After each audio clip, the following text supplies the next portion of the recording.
कहानी है रामनगर नाम के गांव की, जहां की पुलिस स्टेशन में एक नए हवलदार की पोस्टिंग हुई थी। उसका नाम राजा था और वो बहुत मिलनसार इंसान था। उसने बहुत जल्दी गांव वालों से बॉन्ड बना लिया था।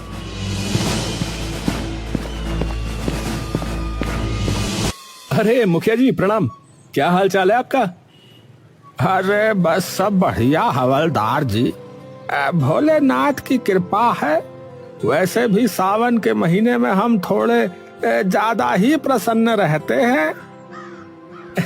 अरे ये बात तो सही कही आपने, सावन का महीना सबसे अलग होता है। चारों तरफ हरियाली और भोलेनाथ की भक्ति, ऐसे में जो दिन कटते हैं उसका कोई जोड़ ही नहीं है। बिल्कुल सही कहा हवलदार साहब। अरे मेरा नाम राजा है मुखिया जी, आप हवलदार क्यों कहते रहते हैं हमेशा? अरे तो मेरा नाम भी रामलाल है, लेकिन आप भी तो हमें मुखिया मुखिया कहते रहते हैं कि नहीं? ओहो, तो आप बदला ले रहे हैं? अरे नहीं नहीं, ऐसी बात नहीं है। हम बदला नहीं, मौज लेते हैं, मौज है।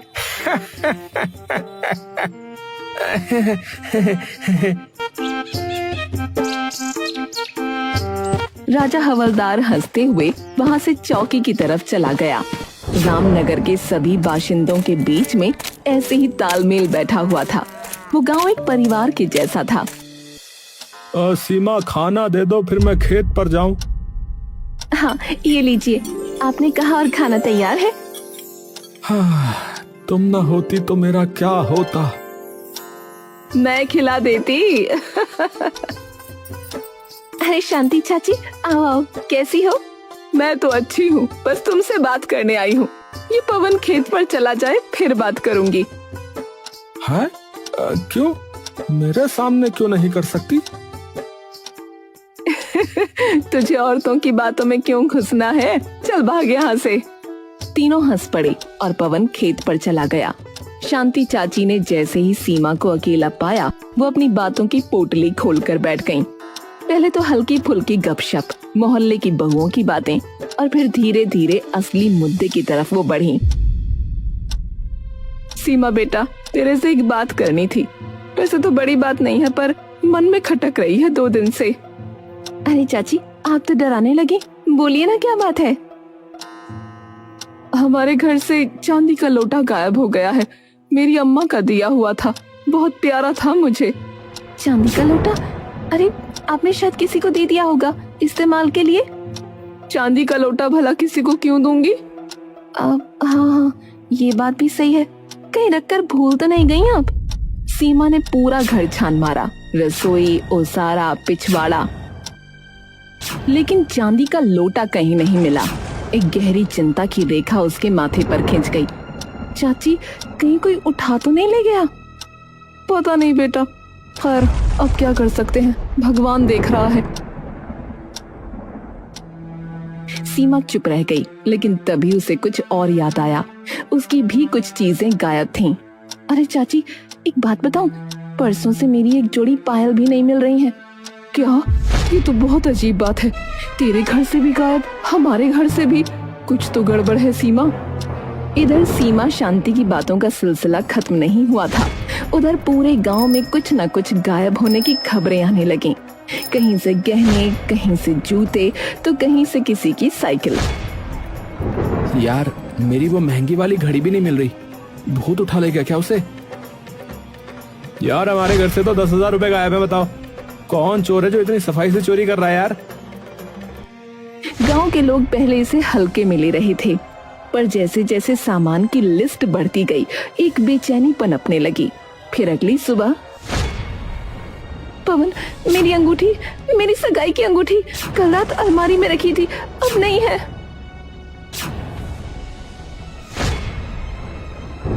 अरे अरे, ये क्या मजाक है? यहाँ तो सचमुच नहीं है। सीमा, किसी ने चोरी की है।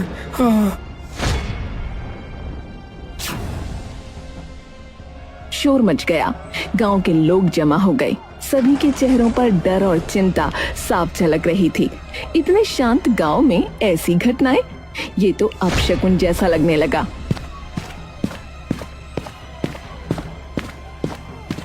अरे क्या हुआ? किसने शोर मचाया हुआ भाई? राजा भैया, मेरी बीबी की जो है अंगूठी चोरी हो गई है। अलमारी में रखी थी पर अब नहीं है। हमारे गांव में ये क्या हो रहा है? कौन है जो सबके घरों से चीजें उठा रहा है? अरे सब शांति रखो। हम भी चौकी में इस पर बात कर रहे थे। खबर पक्की है, एक गिरोह आया हुआ है इस इलाके में। वो घरों की जानकारी जुटाता है और फिर सामान गायब करता है। कितने लोग हैं ये तय नहीं है, 2, 4 या 10 भी हो सकते हैं। है? अरे हमारे गांव में तो कभी ताला भी नहीं लगता था दरवाजों पर, अब तो दिन में भी डर लगने लगा है भाई। अब से सब सतर्क रहें और जो भी बाहर का आदमी दिखे उसकी खबर मुझे दो। और हाँ, मैं आपकी अंगूठी की तलाशी में लग रहा हूँ। हैं? गांव में सनसनी फैल गई। जिस गांव में पहले गली की बकरी भी गुम हो जाती थी तो ढोल बज जाता था, अब वहां चोरी की घटनाएं आम हो रही थीं। फिर अगले दिन अरे किसने तो मेरी बाइक ही गायब कर दी। रात में बरामदे में खड़ी थी, सुबह देखा तो नहीं है। क्या क्या? हाँ, क्या कह रहा है भैया? हाँ, क्या करो भैया? अरे भैया, अब तो हद हो गई है, ये तो बड़ा मामला हो गया। हाँ भैया, सही कह रहे, हद हो गई ये तो। हाँ हाँ भैया, सही कह रहे। ये कोई साधारण चोर नहीं हो सकता, कोई है जो हमारे बीच ही रह रहा है। जब पूरा रामनगर चोरी की घटनाओं से परेशान था, उसी समय शाम के समय एक चमचमाती कार गांव के बाहर की टूटी सड़क पर अटक गई। ड्राइविंग सीट से उतरा एक सफेद कमीज और काले चश्मे वाला व्यक्ति, बाल थोड़े बिखरे हुए, चाल में शहरी रौब और चेहरे पर मासूम मुस्कान। हेलो, कोई है? गाड़ी बंद हो गई है, प्लीज कोई मदद करेगा? कुछ ही देर में गांव के मुखिया रामलाल वहां पहुंचे। अरे कौन हो बेटा, कहाँ से आए हो? नमस्ते, मेरा नाम सूरज है। शहर से आ रहा था कि अचानक गाड़ी बंद हो गई। रात होने वाली है। आप बुरा ना माने तो मैं क्या एक रात यहाँ रुक सकता हूँ? तो मुसाफिर हो, ठीक है, पर गांव में थोड़ा जो है हंगामा चल रहा है, ध्यान रखना है।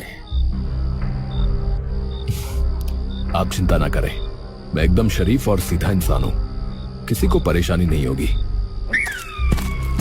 मुखिया जी ने कुछ सोचते हुए सूरज को अपने घर में एक कमरा दे दिया, लेकिन उधर से गुजरते राजा हवलदार की नजर सूरज पर पड़ गई।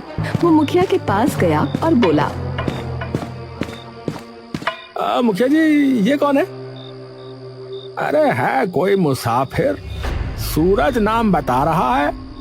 कह रहा है कि गाड़ी खराब हो गई, एक रात के लिए रुकने को कहा है।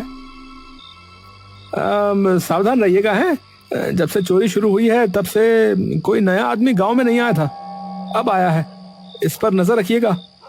हाँ हाँ, समझ गया, अब ये मेरी नजर में है। सूरज मुखिया जी के घर में रुक गया, लेकिन अगली सुबह अपनी कार ठीक कराने की बजाय गांव में इत्मीनान से घूम रहा था। न हाथ में कोई औजार, न गाड़ी की फिक्र, जैसे वो गांव का सैलानी हो, न कि कोई राह भटका यात्री। अरे देखा, वो सूरज यार, ये वही मुसाफिर है जो मुखिया जी के यहाँ पर रुका हुआ है। ऐसे घूम रहा है जैसे नानी के घर आया हो। इसको कोई जल्दी नहीं है कार ठीक करवाने की, अजीब है। खबर आई कि बीती रात एक घर से मोबाइल चोरी हो गया। है? किसका मोबाइल गया? अरे मेरा, अरे चार्ज पर लगाया था, सोचा था कि रात को जो है चुनिया से बात करूंगा, लेकिन सुबह देखा तो गायब मिला भैया। अरे बेटा सूरज, तुम गांव में ऐसे मस्ती से क्यों घूम रहे हो भाई? तुम्हारी गाड़ी कब ठीक होगी? अरे मुखिया जी, पहली बार किसी गांव में आया हूं, थोड़ा एक्सप्लोर करना चाहता हूं। बहुत सुंदर गांव है आपका, शांति, हरियाली और हाँ, अपनापन भी। सुंदर तो है, पर तुम जो है अपनी गाड़ी पर ध्यान दो, वो ज्यादा जरूरी है। सूरज ने मुस्कुराते हुए सिर हिलाया, लेकिन गांव के लोगों की आंखों में अब संदेह गहरा होने लगा था। और फिर रात के समय चौपाल पर पता नहीं क्या हो रहा है यहाँ पर। चौकी में भी यही बात चल रही है, लेकिन कोई सबूत ही नहीं मिलता। बेटा जल्दी कुछ करो। किस बात की चर्चा हो रही है? आप लोग इतने तनाव में क्यों हैं? अरे तुम्हें नहीं पता है? गांव में एक के बाद एक चोरी हो रही है, चप्पल से लेके मोबाइल तक, और अब तो अंगूठी और बाइक भी। ओहो, बहुत बुरा हुआ। तो फिर जल्दी ही मुझे यहां से निकल जाना चाहिए। मैं आज ही मैकेनिक ढूंढता हूं। पर उस दिन भी सूरज ने न तो किसी मैकेनिक से बात की और न ही खुद गाड़ी खोलने की कोशिश की। वो बस मुस्कुराता रहा, टहलता रहा। फिर उसी रात पवन को नींद नहीं आ रही थी, उसे कुछ बेचैनी सी हो रही थी। तभी उसने देखा कि कोई एक परछाई गलियों में घूम रही है। हाय, अरे ये कौन है? इतनी रात गए। पवन ने चप्पलें पहनी और चुपचाप उसका पीछा किया। परछाई ने मोड़ लिया। पवन ने आंखें गड़ा दी। हाय, सूरज? वो सूरज ही था, मुसाफिर जो अब गांव की गलियों में रातों में भटकता रहता था। पवन ने कुछ नहीं कहा, बस वापस लौट आया। और सुबह होते ही राजा से मिलने पहुंचा। राजा भैया, मैंने जो है सूरज को रात में गलियों में घूमते हुए देखा। हाँ, जरूर कोई गड़बड़ है। हाँ। मैं भी जागा हुआ था कल रात। मैंने उसे पेड़ पर चढ़ते हुए देखा। सोच रहा था कि देखूं वो कर क्या रहा है, पर कुछ समझ में नहीं आया। राजा और पवन अब सीरियस हो चुके थे। गांव में सूरज के रहस्य को सुलझाना जरूरी हो गया था। बस अब बहुत हो गया, चलो उसकी गाड़ी चेक करते हैं।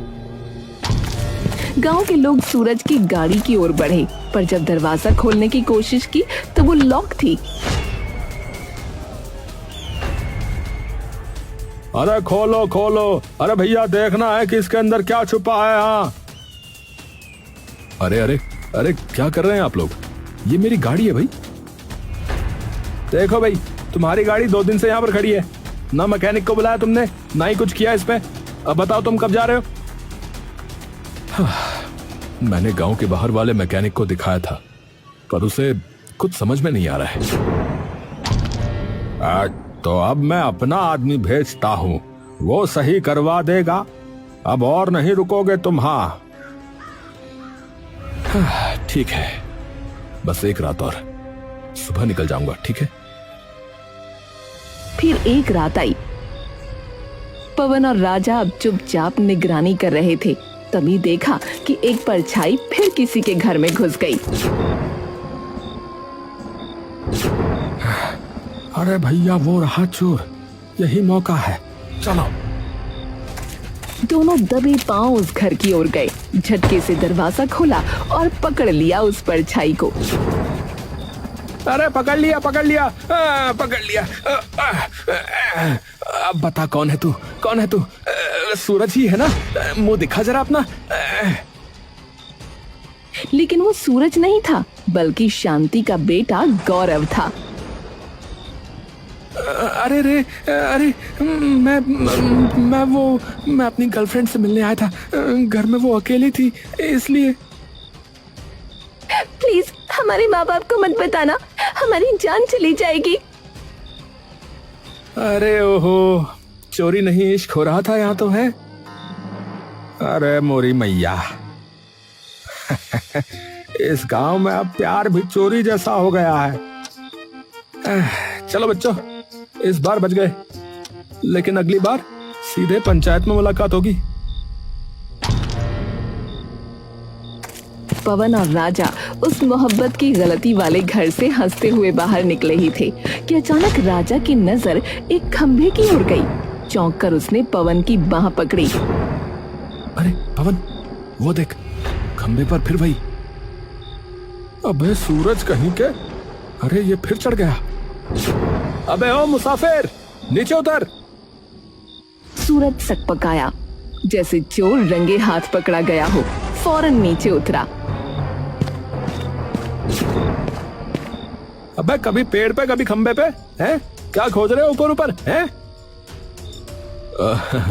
अरे कुछ नहीं, वो क्या है ना कि नींद नहीं आती तो बस ऐसे ही टहलता रहता हूँ, और थोड़ी ऊंचाई से गांव को देखना बड़ा अच्छा लगता है मुझे।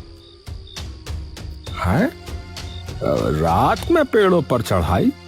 ये कोई योग साधना चल रही है क्या? बस बहुत हो गया, चलो मुखिया जी के पास चलो। दोनों से लेकर मुखिया के पास पहुंचे। मुखिया जी, ये जो आपके यहाँ रुका है, आपको पता भी नहीं चलता कि ये कब घर से गायब हो जाता है। अभी खंबे पे था, कल पेड़ पे था। अब जो है इसे घर में बंद करके रखिए। हाँ, जब तक इसकी गाड़ी ठीक ना हो जाए ये बाहर नहीं निकलेगा। ठीक है, जब तक गाड़ी सही नहीं होती ये मेरे घर में ही रहेगा। राजा और पवन जाने को ही थे कि राजा एकदम से रुक गया। रुको, मुझे अब इस मुसाफिर पर एक कौड़ी का भी भरोसा नहीं रहा, और मुझे लगता है कि इसकी गाड़ी भी एकदम सही है। चलो देख लेते हैं। सूरज के चेहरे पर हल्की घबराहट थी। राजा और पवन उसके साथ गाड़ी के पास पहुंचे। सुबह लगभग हो चुकी थी। हाँ भाई, चाबी निकालो और चलाओ इसे। पर मैंने बताया था ना कि अरे भाई चलाओ इसे। राजा ने चाबी घुमाई और इंजन एक झटके में स्टार्ट हो गया। देखा, अरे हम नहीं कह रहे थे इसकी गाड़ी एकदम सही है। अब पुलिस आएगी और तेरा तमाशा यहीं खत्म होगा। अरे अरे रुको रुको भाई, सिर्फ इतना ही काफी नहीं है इसे चोर साबित करने के लिए। मैं कहता हूँ कि एक दिन और रुक के देखना चाहिए। अगर ये चोर नहीं निकला तो हमारा गांव बदनाम हो जाएगा। मैं चोर हूं ही नहीं, चाहो तो मेरी तलाशी ले लो भाई। अरे तो चुप रह। और मुखिया जी, ये आदमी यहाँ झूठ बोल रहा है। गाड़ी ठीक है फिर भी ठहरा हुआ है, ये चोरी से कम नहीं है। तभी भीड़ जमा हो गई। गांव वाले आ गए। सबकी आंखों में सवाल थे। तभी सूरज ने एक अजब बात कही। वैसे इतनी चोरियां हुई, लेकिन राजा जी के यहाँ कभी कुछ चोरी नहीं हुआ, ऐसा कैसे? अरे हाँ, ये तो अजीब बात है। इसका मतलब? इसका कोई मतलब नहीं है। चोर को अभी मौका नहीं मिला मेरे घर का, और फिर मैं हवलदार हूँ। चोर डर रहा होगा। चोर किसी से नहीं डरते।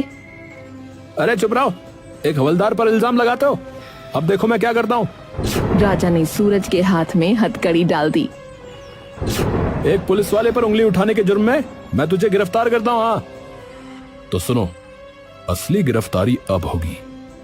मैंने पुलिस को पहले ही बुला लिया है। सायरन की आवाज आई। पुलिस जीप गांव में घुसी। गांव वाले चौंक गए।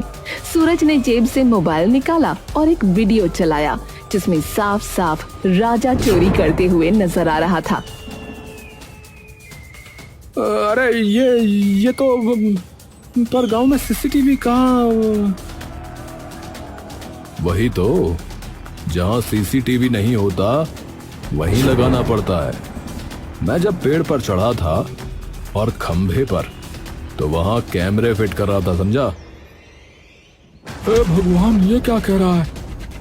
अरे मोरी मैया, ये क्या कह रहा है भैया? अरे दैया, जे का हो गया भैया? ये सुनकर राजा को गुस्सा आ गया और वो मुखिया से लड़ने लगा। ये खुराफाती मुसाफिर इतने दिन से आपके घर में है और आपको खबर ही नहीं हुई?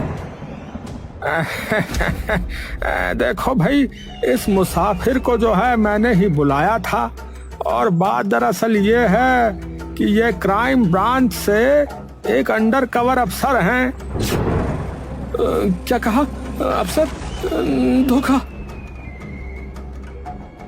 अरे धोखा नहीं, चाल थी। धोखा तो तुमने दिया हमें, क्योंकि तुम कोई हवलदार नहीं, चोर हो। है? क्या कहा? क्या करा भैया मुखिया जी? ए भैया, मुखिया क्या कह रहा भैया? है भैया, क्या कह रहे? हाँ, असल में ऐसा था कि हमारे गांव की चौकी में हवलदार की पोस्टिंग होने वाली थी। इस चोर को ये पता चल गया और ये उसकी जगह आ गया, क्योंकि असली हवलदार को आने में कुछ दिन बाकी थे।